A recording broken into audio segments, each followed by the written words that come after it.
Hey, welcome back to the Hyperloops Shots Fired podcast. This is your boy Bobby Sapphire, podcasting for the second time in like 9 months, and I'm joined as always with my two partners in crime here.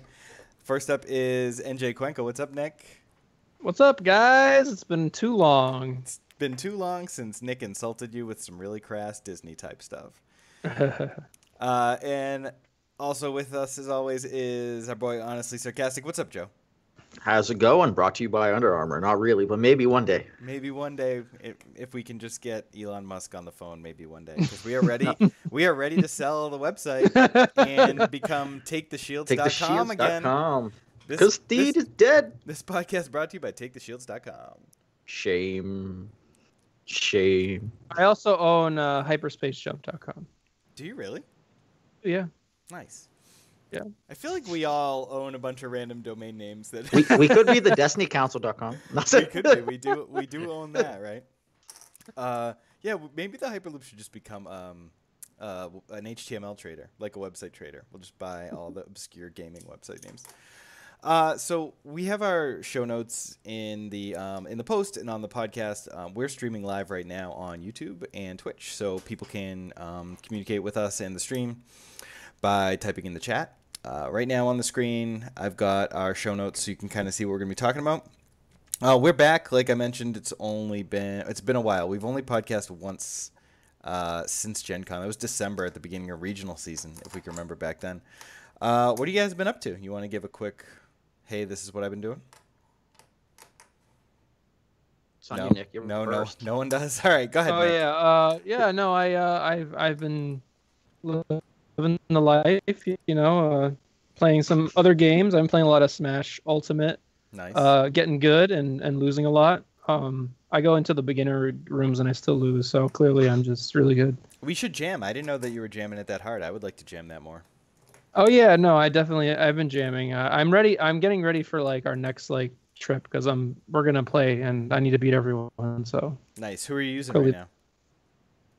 I've been maining a lot of me swordsman, and I do a lot of Belmonts and both links, and I've been sort of trying to figure out who I want to be dedicating my time to, just because we play duos, right? So like I feel like duos is different than like one-on-one, so it's just I like the Belmonts, and I don't play enough either, but I would rather jam that with you than jam Magic Arena, which is what I've been doing just out of boredom. Magic Arena is a game I can play like one-handed while I like hold a baby or feed a baby or I'm doing other things. It just like requires the least amount of attention to like get to diamond. So that's just sort of what I've been doing. Joe, what about you? More work, and way back it was some Artifact, but Ding Dong, bad feels. Rip. All right, well, if that's it, I don't know if there's anything else to talk about. Destiny-wise, like macro, site's still kicking. We're still posting all the time. Too much, if you ask me. And waiting for TTS to update so we can play some cards. I'm actually like really excited to play Palpatine, and I think I've like pinpointed why. It's just like a different way to play Destiny, like a way I haven't played. It's sort of like a big little. I guess it's not that. It's a big little deck that we haven't had big little in a while, I feel, and it's just a different way to do it, which is like spam 10 upgrades or whatever and heal. So I'm just kind of excited to mess around with that. Yeah, they also never had like a real resource engine, so it was always like, oh, I gotta smash you with damage, and then okay, I finally got like suited up. Instead, you're just like, oh, here's a Watto. Oh, look, here's like 3 or 4 upgrades, and you're like, what the hell happened? Let's go. Pay 2, heal 5. And I'm drawing more cards, and there's so many cool things about that deck. But we have more important things to talk about. We have errata to talk about. There were several erratas. Oh, I don't have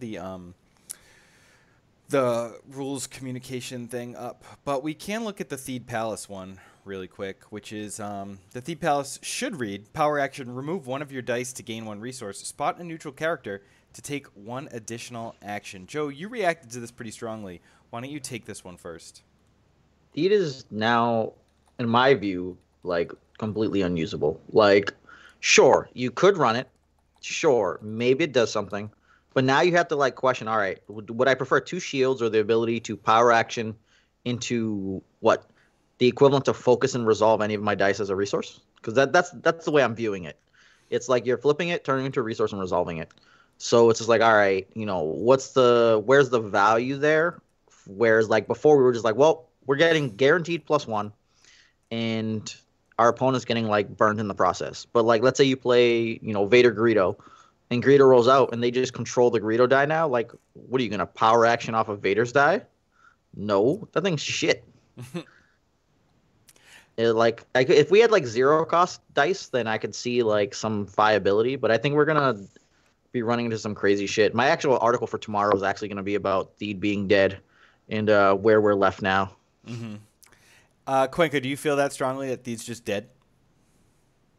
Yeah, I think that there's been similar cards to that card that have not seen play before. So I think it's just not gonna. It's obviously not as good. And like slow decks, they were playing it because you could get one resolution, and then be like, oh, I don't care. Like my first resource is worth more than like your next two, so that's fine. But now it's just like, okay. I mean, maybe if, you know, like a battle droid deck wants to play it, like battle droid whiffs a lot, so you're just like, okay, I'll just turn my battle droid die into a resource. That's cool. Well, all right. Do you think like in some level, like there's some world where you're like, all right, Claudite shapeshifter, I get the action back. It could have tribal ramifications because Claudite can like be whatever subtype you want it to be, and then you're just like, I'm always activating my Claudite. It turns on my Forsaken. And then I can use the Theed Palace whenever I'm ready, get the action back. So I didn't really lose anything, and if anything, I benefited from being able to like get my Forsaken turned on just with one Claudite shapeshifter.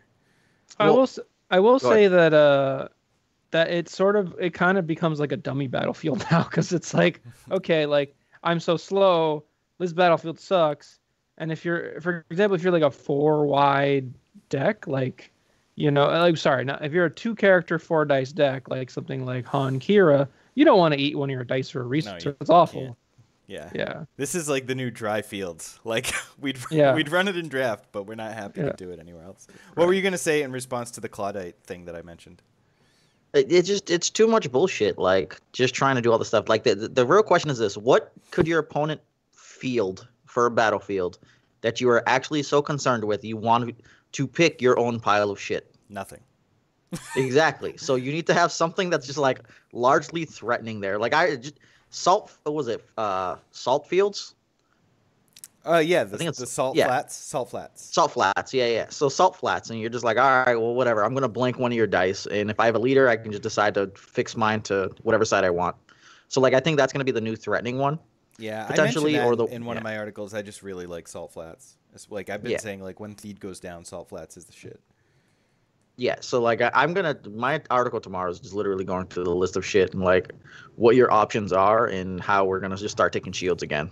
Yeah. And like someone in the chat brought up like Phasma Foss dice or like Mega Blaster Foss dice, which is fine. It's like not a bad idea, but like I think it all goes back to Joe's point, which is like, is that better than just taking the shields and like not being like not caring at all, because there's no scary battlefield that we have to deal with anymore.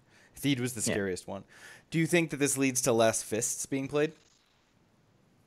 I think this leads to less non-Snoke decks being able to actually afford shit and like fight ramp decks. So like pure ramp decks had issues where it was like, all right, you're on a Vader. Vader's having 3 resources around. So like I had to generate an additional resource past that just to even out with your battlefield. Mm-hmm. And if you were faster than me, like there were large kind of repercussions to letting you keep that battlefield. Because if I stole it from you, I gained a resource and you lost a resource. And like that value was immense. So playing like really slow decks with Theed was just because I was like, all right, well, I'm going to start with the resource. And I just don't care about you gaining resources after. Hopefully I've already, started to kill you or just destroy you by then. And then like the fast decks, it was like, all right, well, I need this because I need to be able to afford a pay side or a 3-cost upgrade or whatever, or 2 cost plus a mitigation. So like that was just kind of like one of those things. And then there was like, oh, I have to claim, and dice are getting left out because this battlefield is worth so much. Mm-hmm. So if we don't have anything there that's like with relative value, like it's going to be shields again and shitty battlefields, and we're going to have to go look to see what the hell's available.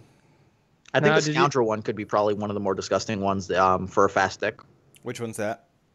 It's like I want to say it's like claim if you control it, if you can spot a Scoundrel, like add a resource to it, Then you can play an event from your hand, reducing its cost by the number of resource tokens on this battlefield. Is that from Convergence? Yeah. Is Yeah. it Mean Streets? Sounds about right. Okay. I don't know the names of half the shit still. Yeah, I'm just navigating for the viewers. Go ahead, Nick. What were you gonna say? It is indeed. Oh, I was just gonna say I saw some people playing the one that has a power action that like rolls off the die. I can't remember the name Activate of the military camp. Activate up to 2 of your characters that share a subtype. If one of those characters is a trooper, you may reroll one of its character dice. No. It has a die on it. Oh. The Bendu's Lair. Bendu, yeah. Bendu's Lair, yeah. So I saw someone playing Bendu's Lair, and I was like, oh, maybe that's a thing now. Thing. Yeah, I like Mean that's Streets. viable. Mean Streets is cool. It's very cool, actually. But I think there'll be a lot of Scoundrels. I think Scoundrels like the big subtype that we're gonna see. Yeah. Just because of how many there are and how like most of them are so freaking good. All right, let's talk about the lat gunship. Obviously, this broken combo we wrote about last week we thought was going to be errated.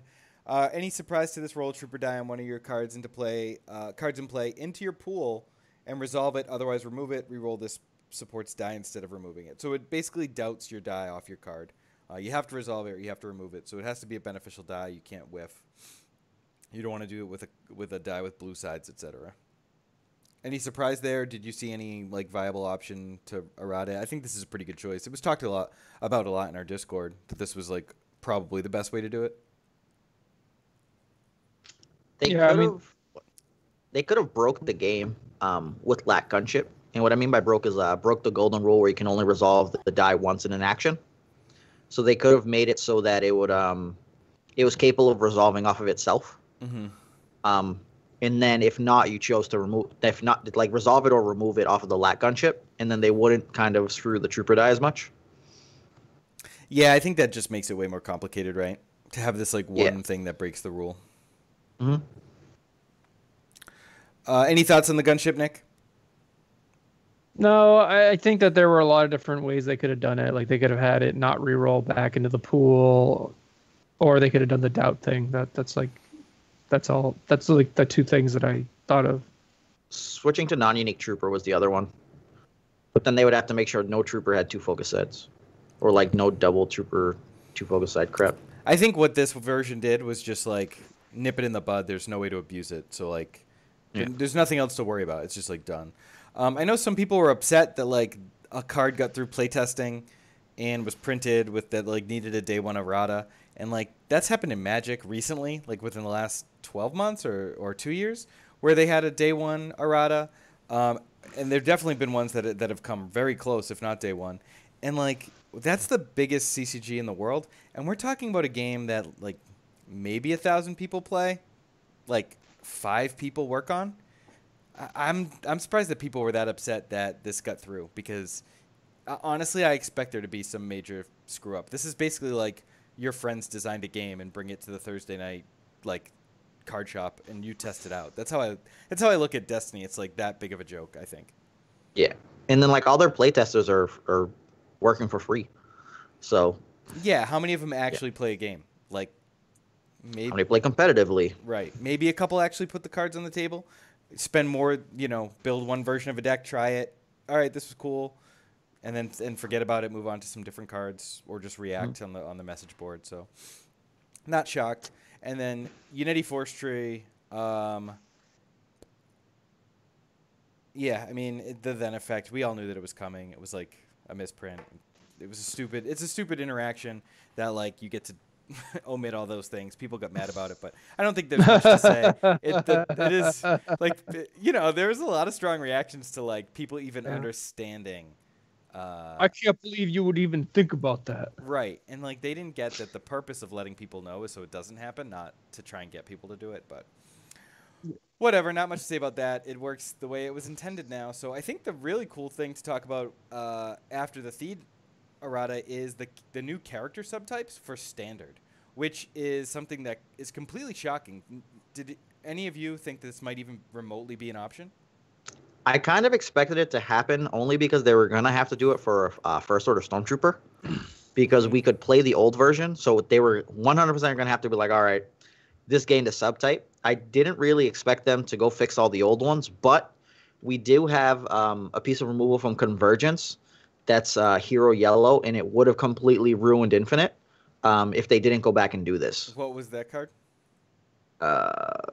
That's the problem. I gotta remember this Yeah, stupid ass alright, name. Cool. All right. Well, Joe's doing that. Let's talk about the actual changes to the subtypes. So Anakin, this is like neutral Anakin, world champ Anakin gained apprentice. Bib gained advisor. There's nothing that targets advisors. Dark advisor's an advisor. Lobot's an advisor. Captain Phasma and Agent Callus both gain leader and trooper, which is pretty huge. There's so much leader stuff. There's so much trooper stuff, especially. And then, of course, Quicksilver Baton has a benefit for both. So you get 2 more villain cards that that can wield Quicksilver Baton in a strong way. Jawa gained Scavenger and Jawa, which is kind of hilarious because its name is Jawa Scavenger. Kylo, 2-player Kylo got Apprentice. Legacy's Luke got Apprentice. That's the starter deck Luke. Maul got Scavenger and Sith. Poe Dameron got Leader and Pilot. That's the starter one. Ray got Apprentice, and Rose got Engineer. Anything out there that jumps out at you other than the Leader Trooper stuff that could be interesting? No Scoundrels. No new Scoundrels. Well, Poe's a leader. That might be good with Padme's. Oh, is Padme's ship, is that leader or Padme? No, it's Leader. Leader gets a shield, but then something happens for like she can activate Padme. Okay. Right. So that's a thing. Trying to think of something. I can't think of anything else. There's that 2-cost hero event that they got.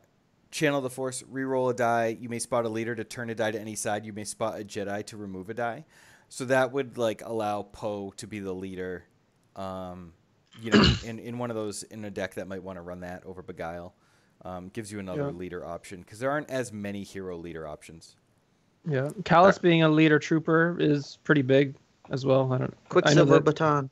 Yeah, I think it just like makes Quicksilver Baton very interesting. I know, like, I made a comment on Facebook today about these changes and like how I thought Callus was really interesting. Just because I think he's sort of one of those characters that's been really underplayed and sort of just needs the perfect storm. Like, kind of like Cad Bane, right? Like, Cad Bane, you were never going to play him, but then this, like, perfect storm came and it made him decent. And I think Callus might be in that same vein. I know, like, John Magnuson from Destiny Council was saying that he really liked that Phasma gained leader and trooper and thinks that, like, Phasma might be, like, a big threat right now. Like, OG errated Phasma. Yeah, 14. Yeah, That's definitely possible. So the card was actually a villain yellow card. It was called Exterminate. And the effect text allowed your opponent to pick a subtype and then remove all of their character dice that were not that subtype. So like if none of those old guys had the subtype, they would just get ruined. So it's each opponent chooses a character subtype, then remove all opponent's character dice that do not have a chosen subtype. So if none of the old guys had it and they played some 2-character old combination, 3-character old combination, it was 1 cost, all your character dice are gone. Right. Yeah, they could have just banned that in Infinite too, which would have been funny. Just insta ban from Infinite. Day 1 ban. Too strong.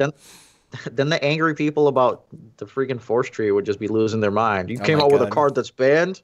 I feel like I wasted a lot of time like writing a little page that we did for our modified Infinite format to give all the characters subtypes, and I gotta say that I was mostly right on all these, and I feel really good about giving Poe Dameron leader pilot because he's more than a pilot. He's also a leader. He's totally more than a pilot. You nailed that. So like we can actually, I have the Infinite subtypes. I do have the Infinite subtypes. We were gonna talk about Infinite later, but I guess if it like happens organically, I'll just allow it. There are a lot of them, man. They hit them all. And I'm not super interested in Infinite, but I did think like a couple were really interesting. Like Finn being a scoundrel, like Finn 1 being a scoundrel is really interesting. Why is he a scoundrel? And yeah, I thought that was a weird call. I like that they added Spectre to Sabine and probably other Spectres. I'm kind of like, have to look around here. Oh, Night Sister's Ezra Spectre too. Yep, Night Sister's a witch, which is cool. Is Talzin a witch? Talzin Mother Talzin, where is it? Mother Talzin isn't on there. Oh, No, Baltic's a leader scoundrel. remember- That's it. Baltic's Not a leader. Wookiee Warrior's a Scoundrel. trooper. That's crazy. Seven Sisters an Inquisitor, so there's an Inquisitor subtype now, which is really cool. Yeah, I don't know. It's just like, it's interesting. I don't know if she was printed with Witch, someone's saying in the chat. Okay.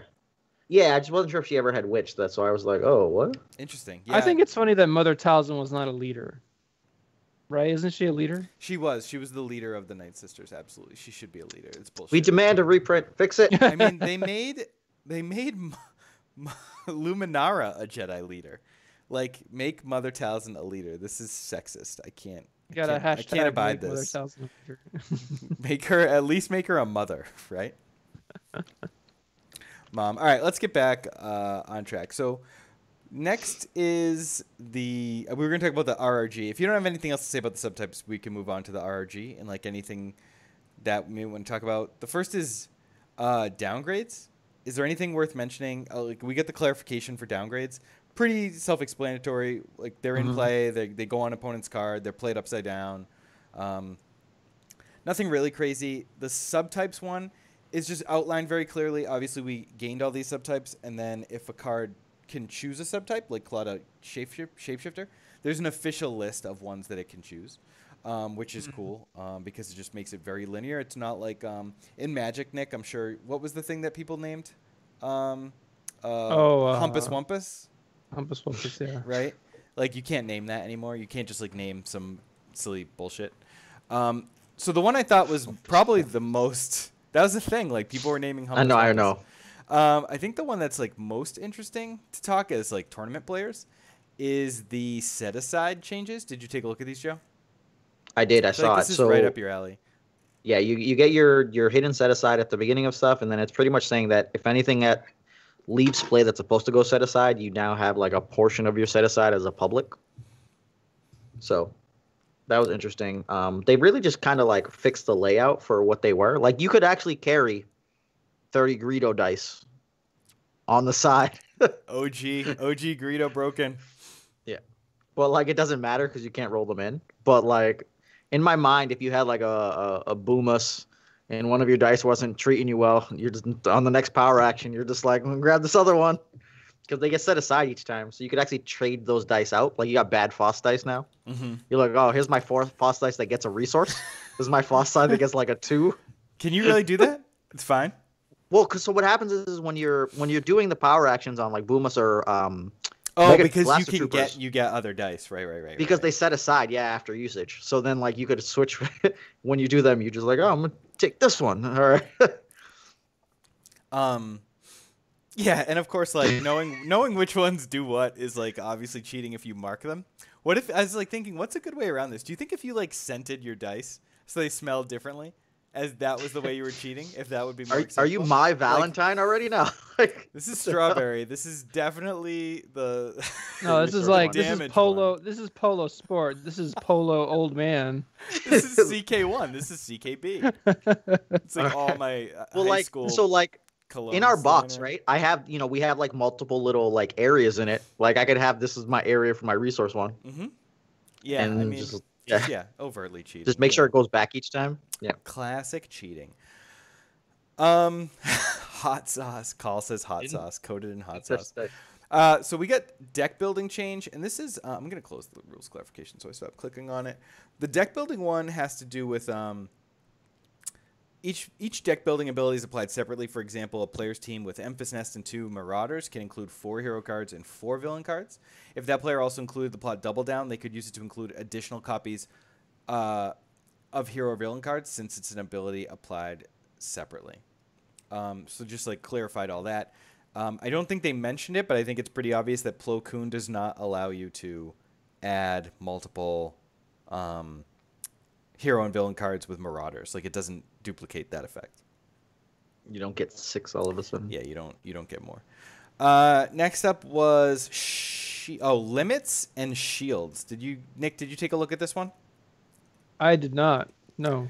So limits. Some upgrades have a limit to the number of specific upgrades that it can be attached to a character. For example, limit one form per character. A limit applies only to the character that the upgrade is attached to. If the character has more limit upgrades than specified, its controller chooses discards upgrades from it until that limit is met, which is probably what we would have assumed, but I thought the shield change was a little interesting that also had to do with limits. Each character has a shield limit of 3. If a character has more shields than its limit, discard shields from it until that limit is met. So you actually do apply the extra shields, which I think is a change, right, from the way it was dealt with for Qui-Gon Jinn, number 1? I don't think so. So I think it was the same. The question that comes from this now is can we move one over? Right, that and like was it, based right? on what that is I like maybe because like before we couldn't. Right, once they had 3, you couldn't move them, but this makes me think that you can. Because if a character has more shields than his limit, discard those shields. So that would make I guess the most common example, or the one that I can think of off the top of my head, is like stealing one with Dagger of Mortis, and you're like, oh, I can't steal it because I already have 3, but now we can. I have a feeling this is only referring to like I don't know if it's Hone Skills or the other. I don't think it's Hone Skills. I think the other one that lets you have additional shields. So if someone vandalized it, so let's say you were at 5 shields with Qui-Gon because you had 2 of them out, and then someone vandalized one of them, you'd have your limit would be 4. You'd have 5, so you have to get rid of one. But move still might be an issue just because of draw attention or impersonate. Like you can't move more damage onto your guy than you could have, even though more damage would have quote unquote fell off. So like that might still be applicable. Defensive teaching. Thank you, platform. I'm looking at the move keyword on the RG, and it says some effects allow players to move cards or tokens. When something moves, it cannot move to its same current placement. If there's no valid destination for a move, then the move cannot resolve. Does that open up? Like, I guess we should just ask Gandork, right? Yeah. Can one of you guys do it? Because I can't mess up the screen. But that'd be interesting. If it got around that, I think that's like. I mean, I don't think it's a broken loophole. It's just like an interesting loophole that, like, when you create a new rule, it has ramifications and, could change the way we interpret something else. Carl said your voice was low, but that was 15 minutes ago. Okay. All right. Well, I apologize for what's about to happen on the screen, but I'm gonna check OBS. Oh shit! Newbies everywhere. What? Damn it, Nick. Every time. All right, Nick. I'm gonna hit you with another one. Unless you have anything to say about the shield thing. Have you taken a look at inherent dice ability change? No, I haven't seen a lot of these, honestly. What happened was that I was writing the article and then I read the stuff that was important. And then I actually did see the limits thing, and I was just like, in my mind it was like the same as it was before. I was like, well, don't you just bury the one that, in my mind it seemed the same, but yeah. Anything that seems sort of like somewhat intuitive. But in this game, like, a lot of things just don't seem intuitive to me, so I'm like, okay, that makes sense, I guess. Mm-hmm. So the inherent dice ability is always one of the following: a special ability, an X value, or a die with no symbols, which is actually like another nerf to Vibroknife, because now Vibroknife's ability is no longer inherent to the die. But why does that matter? I don't know. Oh, so if the card is gone but the die was rolled in somehow? Yeah, FN. No, but then FN is buffed in infinite. No, but that had nothing to do with FN. If the upgrade left play, the die left play with it. Wait, say that again? So an inherent die, what they're saying is when there's an inherent ability, if the die is in the pool, regardless of the card not being in play, it still had the effect. Oh, okay. That's all that is. So you'd have to have something that rolls a Vibroknife die into the pool with no Vibroknife available as a card in play. So Vibroknife, no, if it's not in play, but the die is somehow there. So if Poe pitched it with a special, it wouldn't be an unblockable damage. Okay, that sounds good. Blasphemy. I'm surprised I even got there. Like, I was like, yeah, how you did. I'm impressed. Nice job. This is why this is the most pro podcast. Ace in the hole, but like that doesn't work. Yeah. So. I was like, how do we get this shit in the fucking pool? Because Ace is yellow die, right? Yeah, Yeah. exactly. Yeah. So Call said, believe Gandar clarified that moving shields basically didn't change. The change was about clarifying the difference between cards that let you gain a shield and the card that raised the max amount of shields you can have. Yeah, that might be true. And I'm just like, I trust in Gandar to make decisions, but I don't know. I would probably fight him on it if it came up in Discord.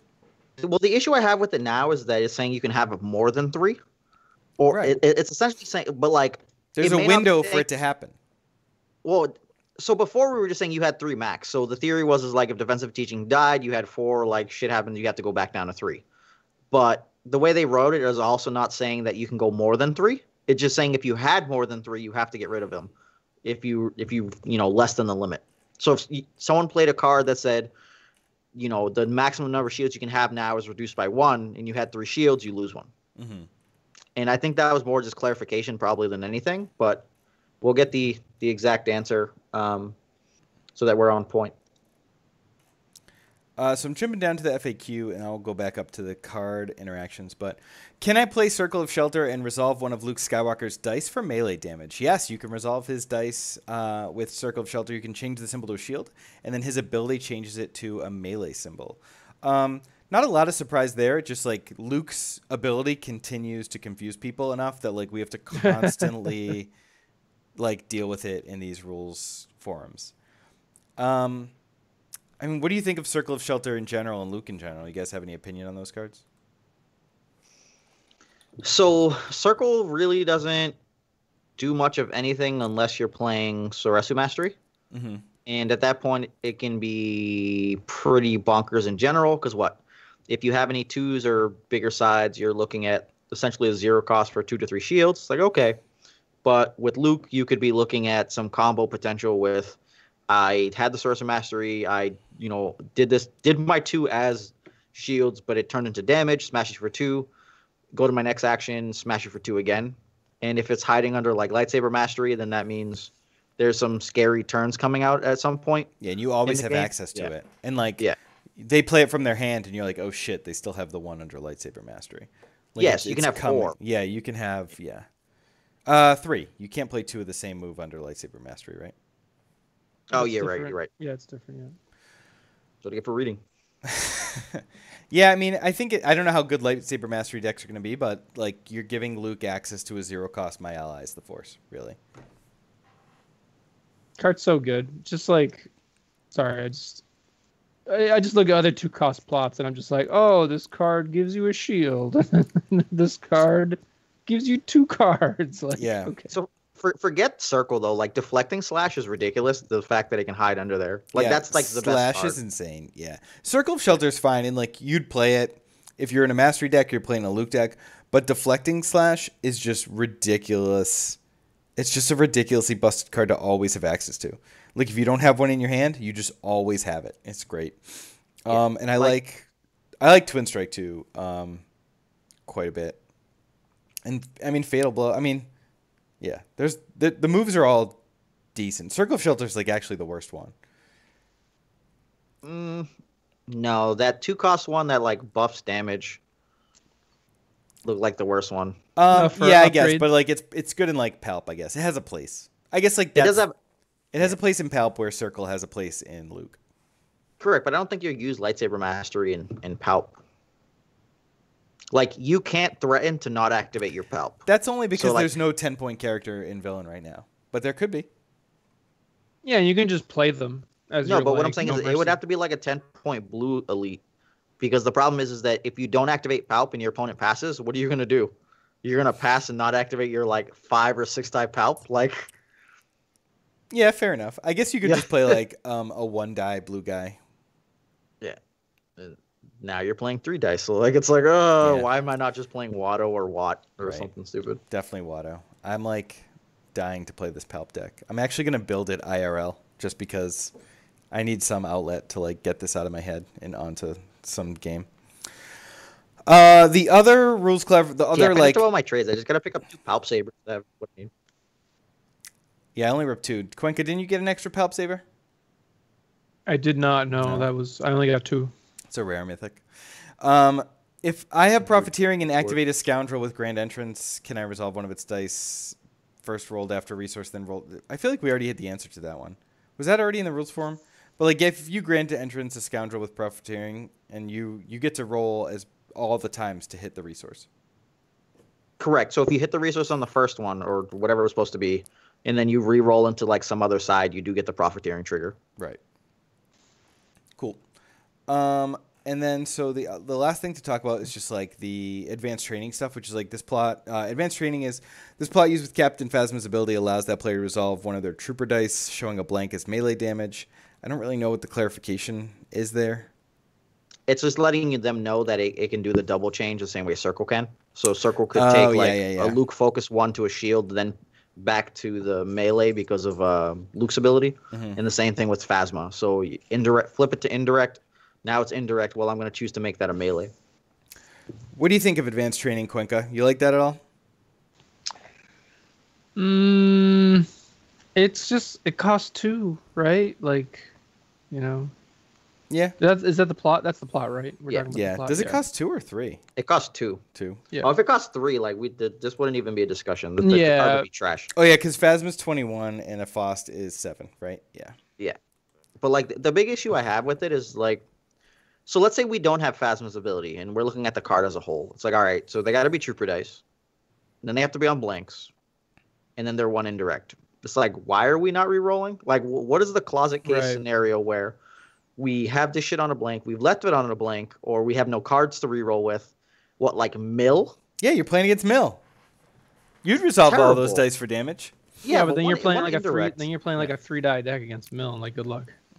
Well, this is without Phasma, and then once we include Phasma, it's like, all right, you know, we're getting these other options, but like you should probably be having 2-3 cards to pitch for Phasma. But like at least at that point, it's 1 melee, so you don't feel as bad. But like 1 indirect is trash level. Yeah, well, being able to direct it is nice, and it just like, I guess it allows you to spam your hand if you had a reason to like use all the cards in your hand. And if there was a way to end the round, it would be really beneficial because you would just be able to resolve all your dice in as like, you know, very few actions. It does let you YOLO harder with Stormtrooper dice though, because you're just like, all right, you know, I already have a 1 ranged. I've got 2 more 1 melee. I might as well go for the 2 or the resource side. Yeah, it just costs 2. I mean, it's really built for Phasma Trooper, right? It's like that Phasma Faust is where you want it, and I can't see too many other reasons to run it. Yeah. I mean, if that's a deck though, like my Claudite Shapeshifter can resolve as an indirect. Activate Trooper. There you go. He broke it. Yeah, I mean, I guess you could do it with 4 Fausts, and then you have it, and that's another one. So you can do what? 2 Fausts, 2 Claudites. Well, that's 12. No, that's 26. We still got too many. Right, so you do 4 Faust. 28. Bad. Feels bad. Sounds bad. I think like if Phasma's going to work, it's probably with that plot, and if not, that plot will never, ever see play. It's like the Phasma plot. Right. Should have cost Blaster 1. Troopers, guys. We gotta get all them blanks. Barter with Blood is another one that got a clarification. The player playing the event is the source of the damage, which I guess is interesting. Has the player ever been a source of damage before? Well, yes. When you do like indirect and stuff, right? Oh, that's you. That's who's dealing the damage. I think so, yeah. So like when you do like BT, I think you're doing 1 indirect to both you and the opponent when you activate. Mm-hmm. So it might matter for Phasma. Does Phasma say indirect, or she's the one you deal damage to yourself? I mean, not Phasma, sorry, Afra. It's not Suffer, that's X-Wing. I don't know. Yeah. When you deal indirect damage to yourself. Yeah. Bitches. Thing does indirect too, right? Barter for Blood? Each player hides any number of tokens from the supply in their hand, then reveals them. Each player who revealed the highest number of tokens is dealt that much indirect damage and may play a card from their hand for free. Yeah, you can trigger Afra. There you go. With this trash level card. But you can do it, guys. You can. You can if you want. All right, next one up is Phasma Mega Blast Troopers. Players can use functionally identical cards from dice of previous sets, such as First Order Stormtrooper Awakenings 2. I don't know about you guys, but like I was shocked by the number of people who asked this question, but I guess like it's just like the way Magic works, that you always were able to play old versions. That like it never occurred to me that someone would think that you can't. But this question got asked a lot.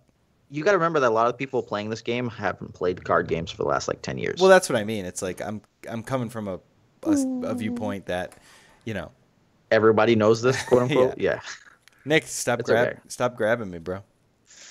What I like about the stormtrooper. Well, I actually was talking to someone who wanted a first order stormtrooper, and he's like, "Oh, I'm gonna build a Phasma deck." And he's like, "Oh, you got to make the Phasma dice old stormtroopers, and then your new stormtroopers, you make them new. That way, you know which ones they are." Mine would probably be that way, or the vice versa, because I know my old Boss dice were busted. So, yeah, I mean, I think like for me, just like having, I don't have like a lot of OCD, but I definitely like things organized when it comes to dice. So having two different pictures to be able to utilize is like speaks to me in a way that I really love. Yeah. Yeah, because you don't have to sit there and like, these are this dice. I'm gonna roll these now. Exactly. Okay, now I'm gonna go do this other one. But you didn't say that. That was the first thing I said to you. That's literally what I told you first. Yeah, I know. I like hate that. I'm always like that with X-Wing. I'm like super organized, and then people don't. Yeah, they don't want to listen. No one listens to anyone anymore in 2019. A player can spot 0 characters to discard a support or upgrade from play. A downgrade that costs 0 from play. That's for the new card Convergence, the namesake of the set. It's a neutral yellow event, right? This is an interesting one that I definitely didn't consider, but I guess like if I read it, then I would have. Wait, is Convergence hero? Why can't I find it? Oh my god, I can't search for it because literally every card is called Convergence. No, it is. A spawning number of characters that have the same subtype, discard a support upgrade or downgrade that costs that number from play. So you'll spot... Oh, it's hero. Okay, that's why. Yeah. So you could spot 0 to play it as 2 cost. Remove. Well, the reason you have... Go ahead. The reason you have to, because it doesn't say or less. Okay. This is that costs that number. Gotcha. Yeah, I think this card's pretty interesting in the right kind of deck. It's definitely a strong way. Like, I know people are talking about that. Multiple people have mentioned to me the Emphas. What is it? Emphas. Marauder. No, it's like, so you have 3, and you can use Convergence to, like, ditch 3 cost supports or 3 cost upgrades. But I don't know. I don't think that, like, that makes the cut in the 4 cards that you get to play from Hero, But I guess it's a little interesting. Well, you can do like the entourage shenanigans, right? Kill entourage? Oh yeah, it is a scoundrel, but I think it says characters, right? Sorry, number of characters. Oh, the characters, yeah. Characters. Oh, they saw me coming. Platform says it's great in Gungans. True. No. True, I guess. Get out of here. Discard Vader's Fist. Let's go. Gungan's got a buff, guys. You don't have 5 Gungans. You can, right? Yeah. Times 5. Yep. You need yellow. Oh, no, you need yellow. Get the Jar Jar. Jar Jar. It's 7. 7. Yeah. Your Gungan warriors are 6. 4 times 6 is 24, plus Jar Jar.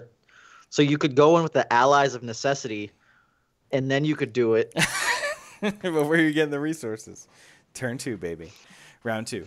Hampered, if the attached character's die has a modified side, that die can be resolved with another die that is not a copy of it. The ability is once per turn, not per round. So it seemed pretty self-explanatory. It's like one of those rules texts. It's like, did this need to be mentioned? But I guess it did. Lightsaber Mastery. The move events brought to the game are not part of the deck and ignore deck building restrictions such as affiliation and number of copies of the card. For tournaments, the move events must be chosen beforehand and cannot be changed during the tournament. So I guess you have to like squeeze them into your deck list somehow. And then a player who controls the plot can look at the face down events under it at any time in case they forgot which ones they brought to the game. I feel like we already talked about Lightsaber Mastery. The last one we have to talk about is Maz Kanata. The opponent chooses and resolves their effect as if it were their own. Then Maz Kanata's controller chooses and resolves 2 different effects from the remaining 3. So resolves it as if it were their own is like the main thing to think about here. Jedi Partisans. I'm going to get that 1 indirect mill, baby. Mill them out.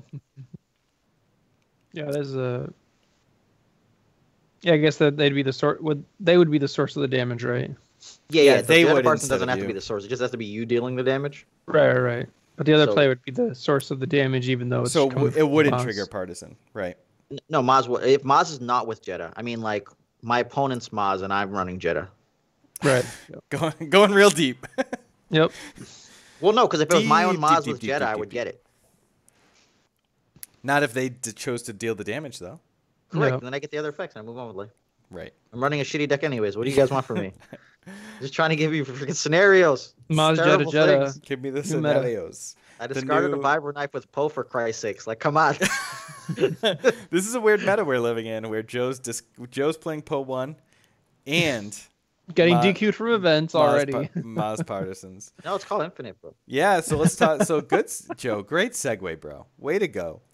Infinite format, balance of the force. I haven't looked at these because I have absolutely no interest in balance. I mean, in infinite. But I mean, I'm obviously intrigued by FN 2199 going down to 1114, which means FN Bala Night Sister is back and better than ever. So like, I guess if I ever played infinite, I would just bust that out for the feels, since they didn't buff Sabine for me. But Palp built to last because they moved him down to 26 points is also kind of interesting. Got to get those redeploys, baby. Oh yeah. Wow. Redeploys. They just get that resource. Anything else on the balance list that you guys find interesting? I'd like to say that our balance of Admiral Akbar was 912. Just saying. Nice, very Are you nice. doing Norman's thing? Yeah, Yeah, he mentioned it earlier. You say hours like you did anything. On that I shit. did. I literally changed it to 912 because I was like, this is right. He did. He worked. changed it on Norman. He worked with I Norman. did, No, I it's did. like Oh, okay. they were. No, I did. I talked to him. Yeah, we they were- like Norman wanted feedback and he wanted an editor, and Cuenca's job at the Hyperloops is to work with the community posters. So it's Okay, his job. I had no idea. It's his job to work with Norman and be more attentive to Norman's needs. I like that they buffed Jin Urso down to 18. I always liked her, but there's still not a lot you could do with 18. I would have liked 17, so you could do Yoda. But maybe that would have been too OP. There'd be so many ridiculous things going on when you're like, oh, my first YOLO event is free. Here's a free easy picking. Here's my free Scruffy to start the round. Okay, now that we know what's happening, let's go continue now. I guess you could just run Jin Akbar now. That would work. Oh my god, there's so many scary things that could go on there. Yeah. Yeah. This is just like, man, I hope they make this a real format for one thing. They're just like, all right, this regional season will be infinite because, man, no one will be ready for it, and the shit that will come out of it is going to be completely insane. I actually think Akbar is amazing as 912, like just outright amazing. Yeah, who would you put him with? I have no idea yet, but like it's a 2 focus and it's a resource and a resource for 12. Yep. And then he has the stupid ability where like when they play really efficient and lose their last card, it's like, oh look, take 2 damage. Yeah. And then I make you draw 1 and me draw 1 with bartering. Oh look, it's gone. Take 2 more damage. Take 2 more damage. Yeah. It's pretty good. Like I don't know what team you would do, but it's very interesting. Yeah. And then they can't pitch that card at the end of the round either because it's like take 2 damage. I You're know, like, and that ability always catches people. It's like, Yeah. do you want? Because I played a little Akbar in my day, and I was like, do you want to discard that? Because you do have to take the 2 from that. And I always felt bad reminding people, but I felt equally bad punishing them for discarding their last card, which just didn't seem intuitive. Cuenca, nice robe, bro. I didn't realize you were rocking that Yeah. velour robe. Thank you. Yeah, Yeah, remember it's that Akbar Finn? Finbar, yeah. Snack I remember bar. that. You played Carla, and she was supposed to dominate you, and instead you just gave up the game. I'm excited for Krennic. Krennic seems cool at 17 over 19. Like, Yeah, could be 17 interesting. is a lot. Gives you a lot more play. They were very Yeah. careful not to make any of these like busted villain guys 16, except my boy General Grievous #1 is a 12-16. That's pretty. That's pretty That's decent. really low. That's 16 really for like low. 2, 2, 3 for and like he steals the shit. And he steals Yeah. the shit. And I compare him with my boy Snoke. Did Dooku get a reduction too? No, Dooku did no. not. No. They There's already- would have had that there's already elite. 2. You'd be like, oh shit, this is the old school. This is the oldest skull. 4 dice? What? Yeah, because I ran that shit 3 dice. But yeah, Grievous being cool. Han Solo one. Like a lot of the cards that we played, like when we first got into the game. Django 11-14. It's definitely fun. Like, you know, I don't know if I would ever actively seek out Infinite, but if I was forced to play Infinite because it was made a relevant format, I think it would be fun as hell. Yeah, I would just be looking at like who pairs with Yoda and Snoke. Like, who can I put here? Yeah. Yeah. That's all I ever do. And IG-88 is 2 points lower and is droid. And as a droid, which is that is cool. So he fits with Grievous Elite. Yep, he does. Well, he Yeah. he does, but you get an extra point. So he. So you get a 1 point plot. No, Grievous is 12, right? Yeah, Grievous is 12. You get a 1 point plot. Yeah. Oh, yeah. He only really needed a point reduction to do that. But yeah, you know. Yeah, but then he would screw everybody else. So they're just like, here you go. Yeah. Pretty sad that my girl Aura Singh didn't drop anything, because that seems aggressive. It looks like 18. They left everyone alone that hasn't done anything like remotely recently at all. But like Aura Towson was doing something at World, so they're like, that's good enough. Yeah, they had their time to shine. What was it Luminar won? I think the discount war. It lost 3 points in both the 1 die and 2 die form. That's insane. She was 14-17. Yeah. That's the most egregious score, like point cost ever. Finn only got -2, -3. Even Leia going down to 11-14 is pretty aggressive because Leia's die is good. Yeah, no, it's true. What was she? 1, 2, 2 in a restart. She was like 12-16. 12-16. Yeah, but she was literally like a Foss die. Yeah. Well, she had like 2. It's like a 1, 2 plus 2. Didn't she have? No, it was 1, 2, 2 for a resource. Was it a 2 for a resource? Yeah. Yeah, but she also had. Didn't she have a 2 focus? No, she had a 1 focus. Yeah. Yeah, I guess. Phasma, bro. You like villain Phasma is 1, 2, 2/3 focus resource.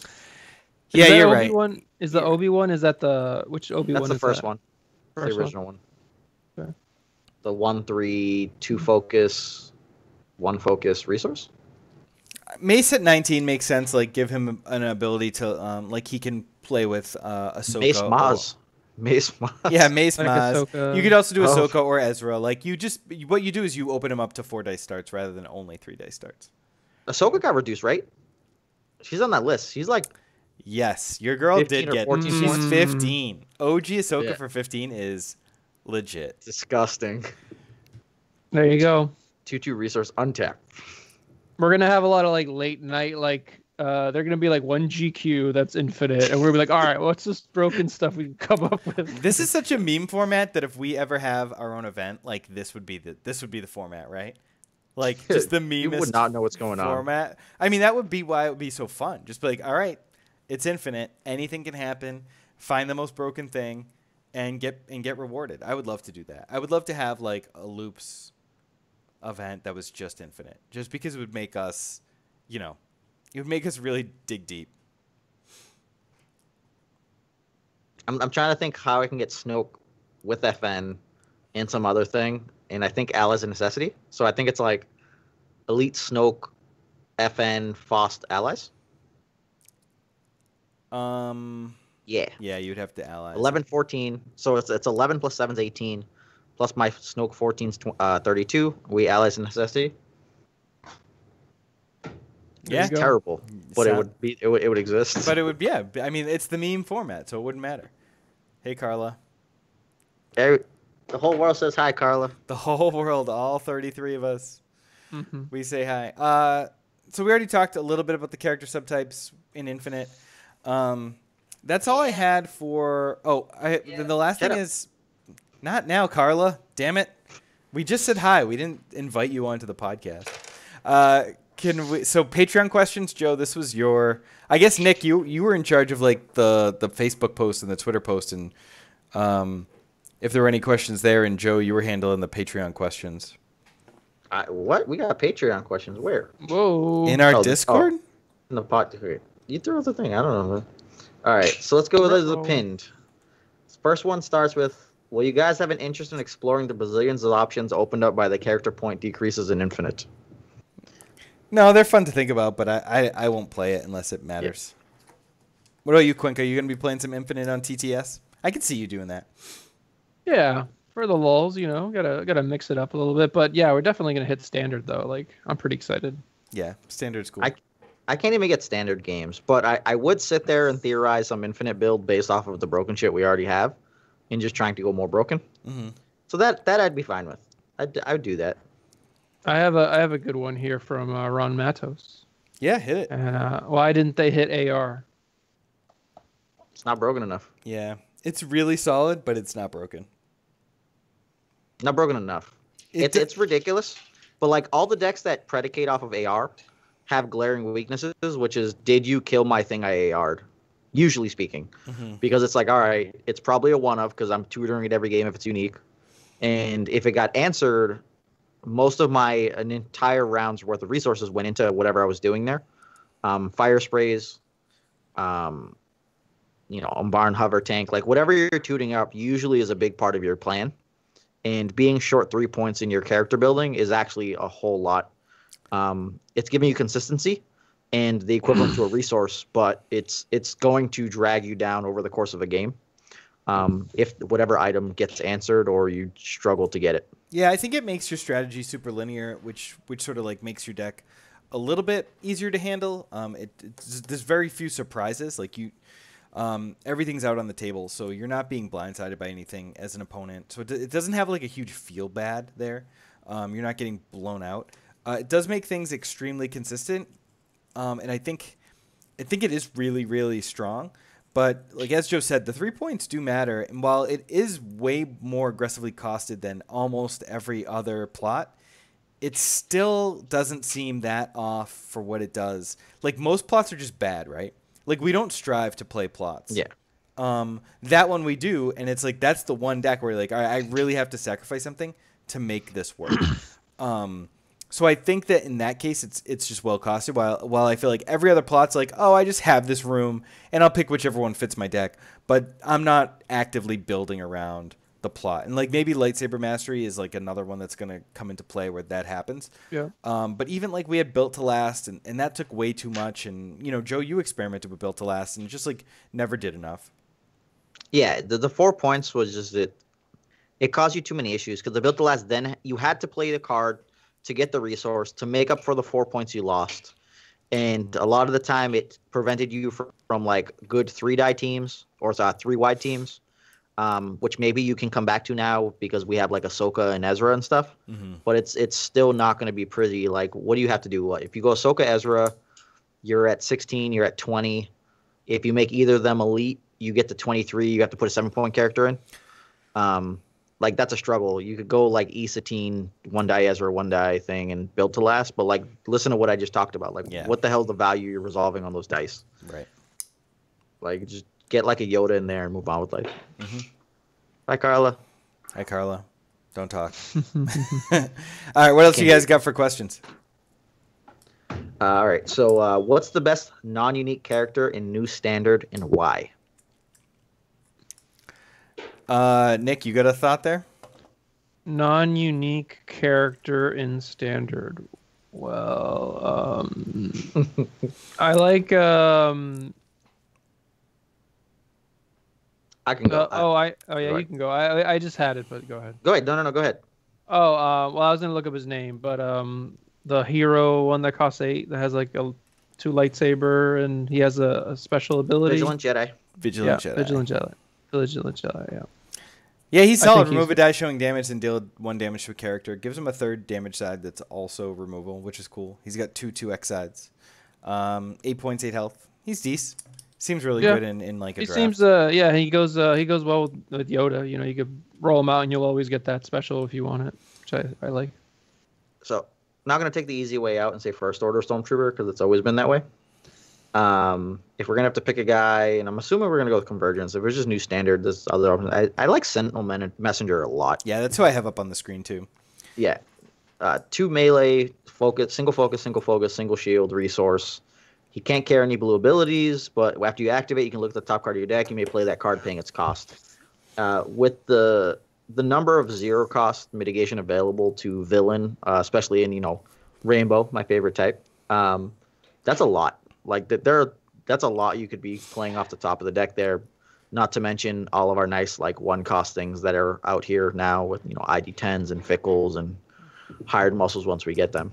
Yeah, and it just helps prevent you not whiffing, right? Even if you just like need an upgrade, need a support, like he'll help you get there. And how excited would you be? Like, would you even be able to keep a straight face, Joe, if you activated Sentinel Messenger and saw Forsaken on top of your deck? Because I don't It think would you just, could. it would, You'd it be would flip immediately. Just like it would you just just giggle and be like, no. I would just be like, bloop, Yu-Gi-Oh! Eat I that think you dick. guys are I think you guys are forgetting about the just the sweats of like, oh, I just like my hand's garbage and I need action. You're like, Vader's fist, gotcha, bro. Or like you see the Vader's fist and you just put it back slowly and you just like, I can't mill that card. still I can't got mill that card. these, still got these fists. Yep. You see that opponent Yoda special, you're like, please don't mill my card. Please don't mill my card. Yeah, so I like Sentinel Messenger too. I don't have anyone else to like add to the conversation. I think that those are the ones that that might have a place in standard. That's fine. I'll take a second one. I actually really like Marauder as a Oh eight yeah, cost. Marauder's cool. Yeah, do you want to talk about Marauder or no? Yeah, go for it. Emphas Nest Marauder, 1x, 2x, both for resource, a plus 2x, a shield, a 2 resource side for resource. So all the sides match up pretty well with Emphas's own dice and her ability. And then after you resolve this dice showing a cost, you may deal 1 indirect to your opponent. So those are really a 2x, 3x, plus 2x, which is cool. And the resource side has damage too. So yeah, Wait. I think that's really solid. What do you mean plus 2x? Emphas Nest Marauder has a plus 2x side, no? Yeah, why are you saying X though? That's what I call melee sides. Okay. Well, the reason I asked that is because the resource side does the extra damage, so I thought you were trying to say that the indirect was an X. So I thought you were saying... Oh, no, I was saying, like, so, yeah, the die really becomes 2x, 3x, plus 2x shield, 2 resources, and a damage. Yeah. It's essentially Cassian-esque on half of the die. Yeah. So it's an interesting concept there. Like, one of the things I like about it a lot is it's essentially the new age tired gun. Mm-hmm. It does not, obviously have the extra resource side, but it has some weird synergies with Rendezvous, which is essentially our new like zero cost. Like, I guess it works in combination with Truce in general, but resolving a yellow die that has a resource cost and reducing the cost by 1. Yeah. So if you're playing, Marauders and some other stuff, hired muscles and whatnot, and you decide to go the ramp route with Rendezvous, you could be looking at some sneakiness here. Mm-hmm. Yeah, I like it a lot. And then also, if you're hero or villain, it lets you have access to the other side and as a 1x, which can be valuable. And it has the 9 health, which is cool. So yeah, I like that one a lot. Good call. What else do we got here? Let's go see. We got a boatload of questions. Well, how long have we been going? Let's see. Far too long? We're about an hour. We're about an hour, I think. Yeah, we're hour 2. So why don't we do 2 more? 1 more? 2 more? What do you think, Nick? Yeah, 2 more is good. So. Okay. All right, we'll take a Jedi Geek Girl one. With Padme most likely paired with Yoda, being hyped up as one of the decks to beat right out of the gate, what are your tips to beat it if you do not want to or cannot play it? Does any deck come to mind that might have a good matchup? Afra? Yeah. Afro, like you're thinking 4-wide Afro or 3-wide Afro or? Whatever Afra, it doesn't matter. Like, it's a 20 health pool deck. Like, yeah, I think like being able to like that's a 2-character indirect deck, so I think like going wider, like just being able to handle that indirect damage better than a 2-wide deck would be the way to go. And I think like just staying wide, staying in that. I do think we're in a 3-wide meta, and just staying in that focus will put you in an advantage against the Padme deck. I think. I haven't tested it though. Yeah. And also just like Padme, like, yeah, like you say, like the indirect against a 3-wide deck doesn't really matter as much, and you just get buried. Yeah, and that deck will struggle to have direct damage. And then if you can burn down Padme faster than they can burn down 2 of your characters, you're going to be well ahead. Mm-hmm. Mm-hmm. Yeah, like I think any of the ramp decks are going to cause us some struggles because the removal's so cheap, where it's like Padme has that weird issue where like if she has a 3 focus showing, you can't allow that to sit there, because she will 3 focus into every other dice at like max damage, and you're just like, oh shit. Yeah, it's gonna spiral fast. So like that's gonna be a giant magnet for removal. But even even a big little deck, like even like Palp, right? I'm gonna put as much damage as I can on Watto. And I'm gonna put just enough on Palp that I can back to therapy it and not really fall into any danger. And then once we get into the mid game where I don't need my my Watto anymore, I can just like let him die, and then Palp's rolling like 7 dice and you know, resolving Force Storm a million times. Like it's gonna be tough. And then someone in the chat did say, but Yoda Padme can generate a ton of shields, and that's true. They can tank up better than most. It'll just be how fast they can deal damage while doing it. Yeah, but it doesn't really matter if you can tank up if you start at 20 health. Like sure you tank up, but like. Well, I mean, if you AR for Padme's ship, you're really 21, and then like those Yoda resolves, they can just like net you shields anytime you need it. Is ARing for Padme's ship really something that I want to do with my life? Is the question. Yes. It's Padme's ship is 2 focus, 3 focus. It's another focus. It's another 3 single focus shield, side. 2 shield, 2 resource. Yeah. It's really good. All right. I'll take your word for it. When you activate it, you also activate Padme. So you give her a shield, and then you can activate with it. So like it's just scary because you're looking at 2 indirect, 3 indirect, single shield, 2 resource. I guess it's just like another 3 damage potentially, right? Like that's pretty good. Well, think of it as another copy of her die, but it's sitting on a 2 shield and a 2 resource. So if the 2 resource comes up, it paid for itself. Yeah, and it's right. It pays for itself. And it got your shield in the process. It's tutorable and like got you the shield, and perpetually gets you the shield. Yeah. And like, what else do you really need to play? Like, what else would you rather play round 1? Like, that's the best thing you could do round 1 in that deck. Yeah, but I get it. Like, it's like a support. It's a support ship with just some focus sides. But that 2 resource side and the 2 shield side, they really, really. I mean, the die. Well, I just remember when people were playing like Dooku's sailboat and like tutoring that up with AR, and it just didn't. It didn't like. Obviously, I think Padme's ship is better, but. But like Dooku ship didn't do damage. Padme turns Padme ship into damage. Yeah. No, I get that. I don't know. I always think Dooku ship is pretty good, and like I'm never happy when I see someone play it. If I said you could tutor up an entourage, but it won't tutor up another scoundrel, would you tutor that up with AR?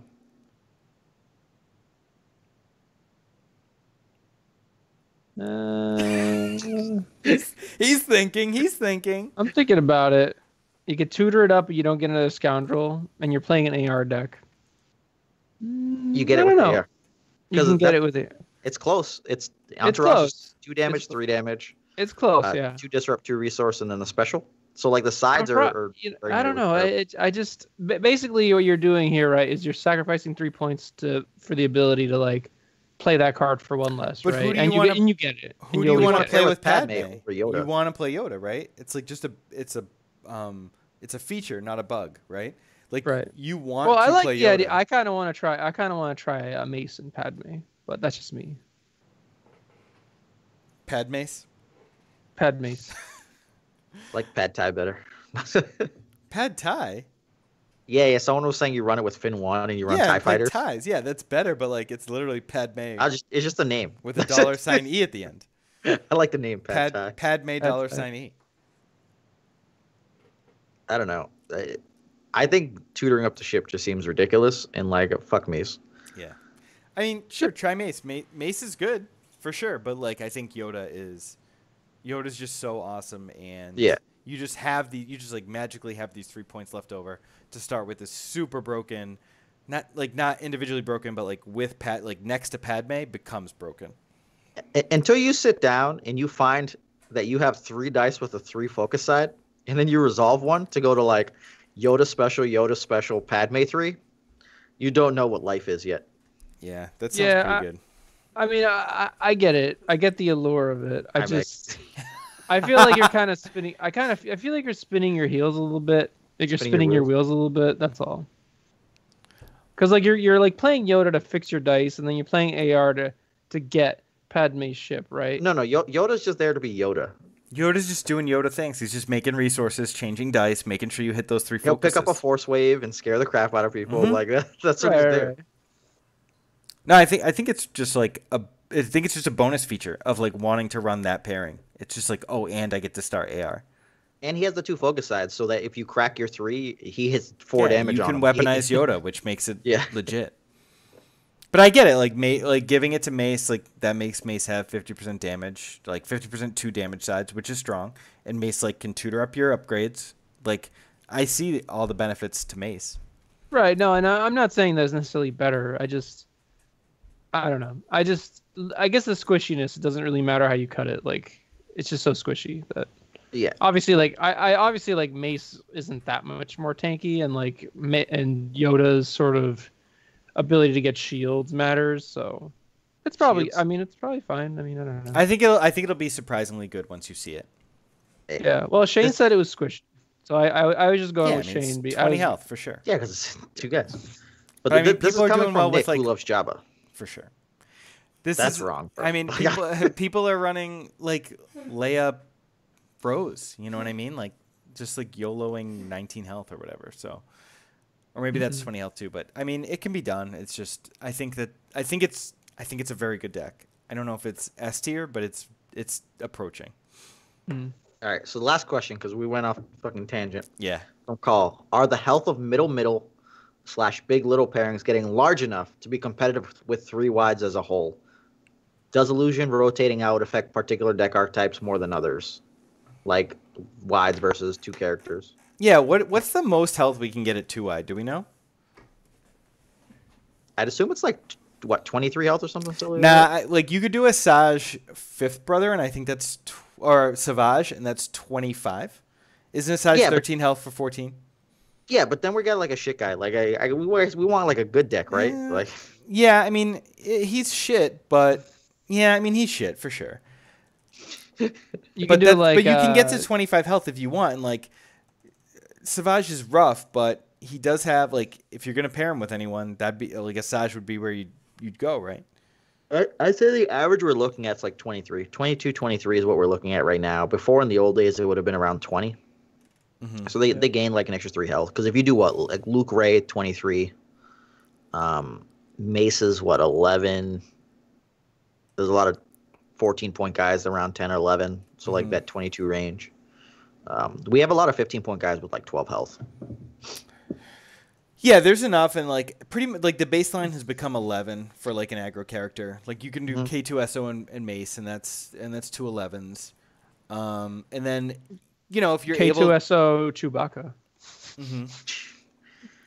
Chewbacca. or just like even if you're able to squeeze some troopers in, like if you do something with Cass, or you know maybe stealthy or just whatever. Like if you're able to use Riot Shield for its 3, yeah, that's a big benefit. And just like Riot Shield in general is going to help. Will Snoke 3-die ever die? After rotation. After rotation. Or if they finally balance him the way he should be, which is like 16 points. What do you like? Don't like put your bias aside. What should Snoke be cost? Oh no, he's fucking broken. But I'm just like, oh no. What should he cost? Like if you were designing the game and it was your job to balance it, and they were paying you money, what should Snoke cost? So the issue is it's not what Snoke should cost, it's the fact that they made the other stuff around it. I'm asking you what Snoke should cost. That's what I'm asking you. That's my question. 15. 15 puts them just out of range for most of the small guys to be relevant enough. So what happens is if he's with one medium-sized guy, or like one of the 8 or 9 points that's like relevant, he then has to be paired with like a 6 or a 7 to barely make it. So the 9s of like Watto and Watt end up being fine if you have to fucking pair it with like a Claudite. Right. So don't you think that's too much? Don't you think he should be 16 so you can't do that? No, what I'm saying is you can do it if you're screwing them pretty royally. So like he can't go rainbow like a good rainbow is 15. He would have to have like a Faust and some jag off 8-point guy. Whereas like right now we're looking at Watto or Watt plus a Faust. Right, but that's what I mean. I think like having a jag off 8-point guy is too strong. I think he shouldn't be able to do that. He'd be fine with. I think he's fair enough with a jag off 8-point guy, but it's just like they made really strong 3 to 5 cost supports, and that was their issue. Yeah, I think you should. I think they should prevent that. I think he should be 16. They should have just left it bad. No, because then now you're just looking like Snoke Watto crazy shit, like 2-guy like Snoke deck plus a crazy ass plot. All right, build it. Beat me with it. Let's see. No, fuck that.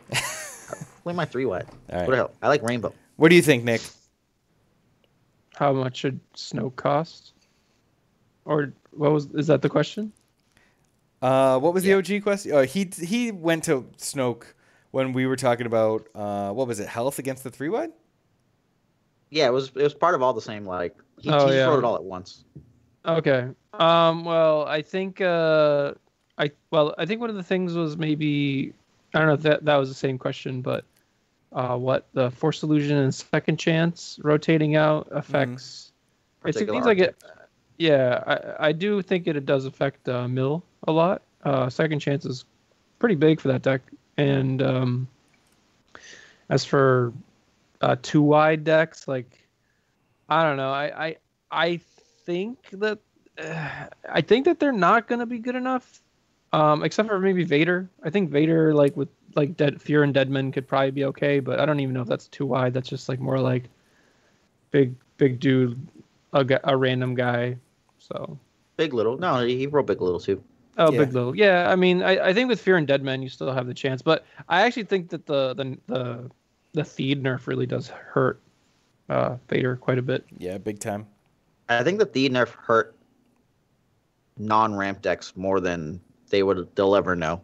Like, I think if Theed was never printed, I think they would have realized they messed up a whole lot with allowing ramp decks to get access to shit like Fist, Mega Blaster, Entourage, and they're gonna find that out soon because there's too much power there in comparison to other stuff. So like we would have to see like huge upgrades that have redeploy in order for that to like really contend and fight. Yeah. Give Rebel leader redeploy. Rebellion leader, give it redeploy. That's what we need. Errata. Every like quarter upgrade and higher should 100% automatically come with redeploy. Yeah. You can choose your successor. Bail Organa. Loops leader. Just pick who you want to be the next leader of the rebellion. It should be the benefit. Well, isn't it red character only? That card continues to be so bad. Red character only, redeploy. Like, all right, now we need to write a whole page on like how that works. Yeah, I feel bad for whatever website got that as their last ever spoiler.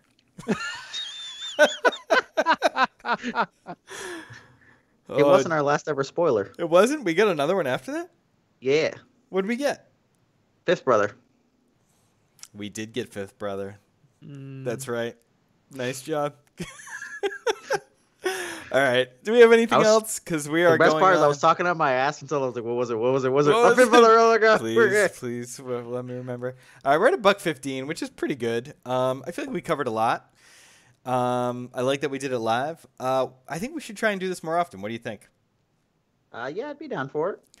I think like this is more fun to me than us just like messaging each other every morning, being like, "Who's writing? I'm writing. I didn't get to write. Can someone else write?" Like at least we get to hang out with each other and look at Nick's chest. Although like there were comments in the chat that like, "Why do you have a shirt on under that robe? It's blasphemy." I thought about it. My wife was like, "Are you wearing that to the stream?" And I was just like, "What? I'm not. I have a shirt on. This robe is really comfortable." You let everyone down. They're saying you shouldn't have the shirt Yeah, on. you but then... shouldn't. Oh, I know. But my wife, that was my quip to my wife. Hey, Gotcha. my wife. My Hey, wife. take my wife. Hey, ooh. Next time, let me know. I'll wear my Jedi robe. I have that Jedi bathrobe. You can see Bobo's chest hair too now. Yeah, I have to take my hoodie off. It's too hot. It's too hot. The one looks like Sangyeon, and the other one looks like a middle-aged teenage boy, like trying to grow it. He's just like, what are you talking about? I can like watch this. straight hair fluted down. Here's a deep cut. Recently. Here's a deep cut. If anyone gets this, Let's go. And when I was growing up in Puerto Rico, there was like this skit, and it was. Apparently, me growing up in Puerto Rico is hilarious, guys. No, just like you doing stand-up right now is getting me so hyped. You got OBS blocking the chat, by the way. Oh yeah, sorry. So yeah, when I was in Puerto Rico, I grew up, and there was a superhero, and he was like on. I don't know if you've ever seen like Latin American TV, but it's like really over the top. But this guy was his superpower was that he had a lot of chest hair, and I'm not even joking. And he would be like, "Pelo power," and then he would flash his chest a little bit. So it was Zangief's power too. Yeah. All right. Well, so this will be posted. Well, this will be live. You can just check this on our Twitch videos on our YouTube page. And thanks for checking us out. Be sure to leave us a comment if you want us to keep podcasting. Let's do it. It's just I don't know if do people want to listen to Star Wars Destiny podcasts anymore? I just feel like there's so many. But if you want us to do it, let us know. We'll be happy to do it. Just give us that feedback. That'd be great. We also have to have shit to talk about. We haven't got no events. Yeah. We forgot to talk about player run we events. forgot to talk about events. This is so long. So shots fired. Fuck FFG. Have some events. X-Wing gets 2 regional seasons. They get regionals all year long, and we have store kits on 6-month delay, and the store kit prizes are the world's prizes. Everything's fucked up. It's completely ridiculous. FFG. And stop fucking printing the wrong numbers. Seriously, just put out one set. Go 1 quarter where you don't fuck something up. I don't know. I wanted to ask you guys about this question that came up on ABG too, about how should content creators even be doing shit when promoting FFG's game when FFG's so shitty? But that's not why we do this. It's we're not promoting the game. We either enjoy the game or we love the viewers and we want to reach out to them and talk about whatever. Or sometimes we just want to say fuck FFG because we barely podcast. So it's just oh, how much do we do? We do all this other shit. But I don't know. If we want to continue playing the game and enjoy it, we have to just go above and beyond FFG and have player run events. Yeah. Yeah. And we have a bunch of people we're working on that with. It's just kind of died off the last couple of weeks. We should respark that. There's definitely some unwritten messages in there, but being over here, it's a struggle. Yeah. For me, there are. But I actually we are hosting something in Massachusetts and Plymouth on the 6th. Saturday. It's $20 event. Comes with a free beer. Bunch of prizes getting raffled off. Yeah, this weekend we donated some stuff, and I was really looking forward to it, but I have to go to Chicago for a family thing, so last minute, so I won't be able to make it. But I'm kind of bummed about that. I was looking forward to playing some Destiny, and I've been talking about, I'm hyped to build some Palpatine and take it to people. So I think it would have been fun. But I hope I hope you guys get to go. Nick's what event? No, we're doing a card game tournament at Pandemonium. It's a bunch of different showcasing to get people to play. And I told them I would help out with the Destiny side. Cool. So. Yeah, well, build something up there. All right, well, thanks everyone for listening. We're at $1.20, so we're gonna cut this off. Hell or high water. So, anything on the outro you guys want to say? All right. No, just stay sexy. There you go. NJ Cuenca says, stay sexy, and we'll check you guys next time. Deuces.